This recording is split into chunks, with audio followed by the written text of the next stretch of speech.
Let's talk about marriage. Is marriage really worth it? Because the person you choose to partner with in life is the single most important decision you will ever make. And so when I'm thinking about this, because I'm getting married on September 22nd, 2024, so marriage is at the top of my mind, I think it has the potential to be the greatest adventure you ever take, the most fruitful, the most joyous, and the most loving relationship that one person can ever have is with a partner they commit to for the rest of their life. And when thinking about advice I want to hold dear and really keep at the top of my mind as I move through my marriage with my soon-to-be wife for hopefully forever, I think this popped up and it was really insightful from Sahil Bloom. He said, focus more on growing in love than falling in love. That's brilliant, right? Falling in love is fun. It's a little bit scary. It's vulnerable, but it's easy when you just, okay, this is my person and now I'm falling in love. Wow, this is crazy. This is amazing. But how can you keep growing in love through 5, 6, 7, 20, 30, 40, 50, 60 years of marriage when you've been with this person through all of the things that might happen in life? And so what I want to focus on is growing in love with my partner as we grow through different stages of our life, whether that's through our children or through our retirement or becoming grandparents, whatever may happen. That's really what's at the forefront of my mind. And before we get any further, just to answer the question I asked at the top, I think absolutely marriage is definitely worth it. And we should be committed as a society to moving towards that, because marriage creates this beautiful little community, whether it's 2 people, 3 people, 4 people, depending on if I have kids or whatever the marriage looks like. That's a beautiful community you're creating. And it has so much downstream positive effects, especially if we take the marriage vows and the commitments as seriously as we should, because it's a great responsibility to be married. And that responsibility will be the most important responsibility you ever have in your life, but also give you the greatest joy you've ever had in your life. Because 90% of your life together, isn't about sort of grand gestures or epic moments, right? I'm planning a wedding right now. That's a grand gesture. That's an epic moment.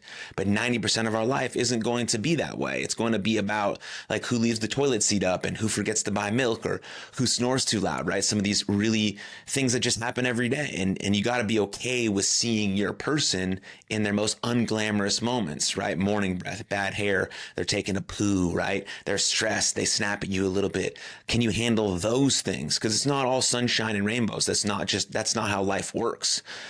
It's about flowing and moving through the ups and downs, and you want that person there to help you. And so if you can sit through dinner with them day in, day out, talking about nothing special, or even really sitting in a comfortable silence and just still feel like you're exactly where you should be, that's when you know you have something really solid, and you should pursue it with all of your might and all of your effort and all of your attention, right? Because it's about finding joy and peace in those real mundane moments. That's the test of a relationship that could potentially last a lifetime. Now, it takes a ton of effort and pivots and adjustments and communication and vulnerability, but that is a really solid foundation to move through, right? Because you want to build that solid foundation. You want to dig very deep when putting on sort of the pillars of marriage. And then how can we layer on top all of these things that add to hopefully a successful lifelong partnership?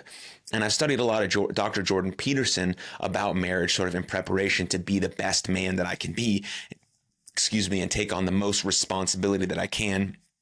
And he did a series on Daily Wire about marriage that I thought was really good. And so I'm going to read to you sort of a snippet that I took from that I think can be very powerful for all of us. And it's a constant reminder for me in my path towards marriage and then actually having a successful marriage. You enter into marriage as an act of faith. You fall in love with someone, which is a grace, a gift of God in some real sense. You see what it would be like to care for someone. You see what it would be like to have someone care for you and value you. You get a glimpse of that in love, and then you have a challenge set before you, which is, can you arrange your life with this person that you've fallen in love with so that the state of love permeates the entire relationship and everything you do together all the time? That would make a marriage the perfect date that repeats endlessly. Now, obviously, that's an extraordinarily high goal to hit, a high mountain to climb. But if you need something to do, it might as well be that. and an intimate relationship when things are going as well as they can go, I think you're hard pressed to find anything better in life. So why not attempt to achieve that? Hard pressed to find anything better in life. So why not? Why not attempt that? Try and go for it. Really go for it. And he continues to say, marriage is a great burden and responsibility as well as a great opportunity. It is a burden and responsibility because as a married couple, you're going to face everything that life can throw at you. The difference between a casual affair and, let's say, a marriage is that the casual affair is all milk and honey. It's all pleasures. Although it very rarely works out that way, but that's the theory. That's the theory. Whereas in a marriage, you have to contend with the harsh realities of all dimensions of life. But you want to take that on voluntarily and you want to share that with someone. If you do that properly within the confines of a marriage, then you have something to weave together the rope of the narrative of your life.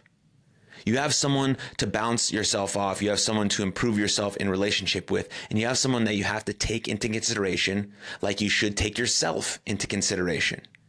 And you have someone that you have to take into consideration over the longest possible span of time. What that means is that you're forced in a real sense to perform a kind of sacrifice of impulsive hedonism that produces true maturity. That's beautiful. Once again, that's from Dr. Jordan Peterson. And then I'll end with it's a long list, but bear with me. The best relationship advice that everyone needs to hear. I'm sharing this to you now on a public platform so that I can hold myself accountable, going back to this video saying, this is the relationship advice I need to hear in this moment. I need to remind myself. And it's also a reminder to you guys who may be in the trenches with a relationship, but we're holding ourselves accountable through this video. It's very similar to why you do vows at a marriage, so that people in your community can hold you accountable to the words you said, not only in front of them, but in front of your higher power. And sort of that's the idea here of why I'm sharing this relationship advice. So 1, tell your partner you love them every night before falling asleep. Someday you'll find the other side of the bed empty and wish you could. 2, never keep score in love. Scoreboards are for sports games, not marriages. Laugh until you cry. Laughing together goes a long way to smooth the inevitable bumps in the road, right? 4, never stop dating. This one's really powerful. I'm 99 and I'm still courting my wife, right? Marriages don't get boring. People just stop trying. Number 5, do one act of service for your partner every day, but never tell them about it, right? Take out the trash, refill the soap dispenser, put the toys away. Tiny acts of love and respect add up over time. 6, time doesn't heal when it comes to relationships. Don't delay difficult conversations, right? The heaviest things in life are unmade decisions or unhad conversations. Number 7, don't fear sadness as it tends to sit right next to love. There's part of like a fundamental balance and tension of life. The joy of love comes in the same package as the pain of loss. You always have to risk heartbreak for love, always. 8, no one has ever argued their way into a happy marriage. When facing challenges, face them together. That's why it's a partnership, hand in hand, in the trenches together. 9, it can't always be 50-50, right? Sometimes it'll be 90-10, sometimes it'll be 10-90. All that it matters, it adds up to 100. This is really good Brene Brown wisdom, which you can find somewhere on the internet. Number 10, maintain interests and passion separate from your partners.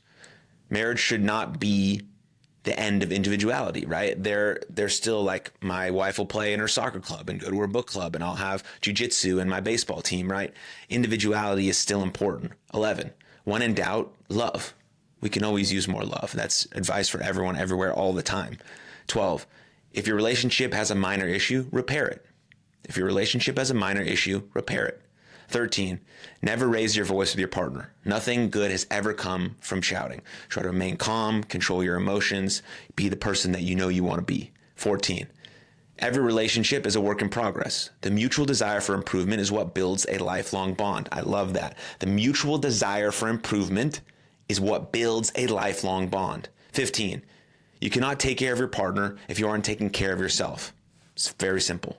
You can't take care of your partner if you aren't taking care of yourself. Reminder, sketch that in your brain. 16, Is it more important to be right or to be married? Stubborn pride is the downfall of all relationships. 17. Told you there was a lot of them. Stick with me. We're getting there. 17.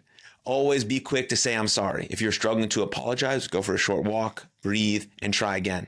It's almost always worth it. 18. Don't sweat the small stuff. If there's something bothering you, ask whether it will matter in 1 month. If not, let it go right now. 19. Start every day with a hug or a kiss or a little bit more. It's a simple reminder of love that goes a long way. 20. Take pride in building a family with strong values. It creates ripples that last. Like I said, there's a community, and that little community has downstream positive effects. So understand, take pride in that. 21.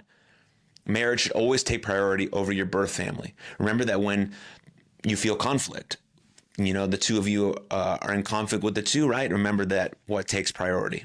22. Never involve non-professional third party in disagreements. 23. Keep doing the little things. Keep doing the little things. A note under the pillow, a surprise bouquet, a peck on the cheek. Romance never goes out of style. 24. Love is a muscle. Know that your love will be tested, but that each test has the potential to leave it stronger. A really strong mantra of mine is obstacles make me stronger. Ohms. Same thing applies in relationships, sport, work, whatever. 25.